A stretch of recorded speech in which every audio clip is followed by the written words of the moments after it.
नमस्कार. माणसाचं जीवन पाण्याच्या थेंबाएवढं असतं आणि अहंकार मात्र समुद्रातील पाण्याइतका असतो. जमा करून ठेवायचंच तर लोकांचे आशीर्वाद, कुणाचा तळतळाट नाही. कारण धनसंपत्ती सोबत नेता येत नाही आणि तळतळाट सुखाने खाऊ देत नाही.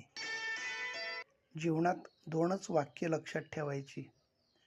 मनाप्रमाणे झालं तर ईश्वराची कृपा, मनाविरुद्ध झाले तर ईश्वराची इच्छा. दोन्हीमध्ये आपल्याला समाधान नक्की मिळणार. आयुष्यात दोन प्रकारचे लोक येतात. एक, तुम्ही चुकलात तर चूक सुधारण्यासाठी मार्गदर्शन करणारे, आणि दुसरे, तुमची एक चूक व्हावी म्हणून वाट बघणारे. माणसं जोडण्याचं कष्ट, त्रास माहीत असणारी व्यक्ती माणसं तोडण्याची भाषा किंवा व्यवहार कधीच करत नाही. विचार भलेही नवीन असले तरी चालतील, पण जुने संस्कार मात्र विसरू नयेत. आणि जगणं साधं असलं तरी चालेल, पण वागणं इतरांपेक्षा वेगळं असलं पाहिजे. शरीराचे सगळे अवयव धडधाकट असूनसुद्धा माणूस जेव्हा मनाने खचून जातो, तेव्हा जगातील कोणतीही औषधी त्याला बरं करू शकत नाही. स्वार्थी जीवन अनेक जण जगतात.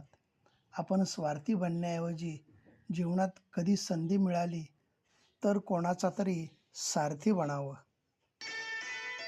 माणसाला बोलायला शिकण्यास 2 वर्षे लागतात, पण काय बोलावं हे शिकण्यात पूर्ण आयुष्य निघून जातं.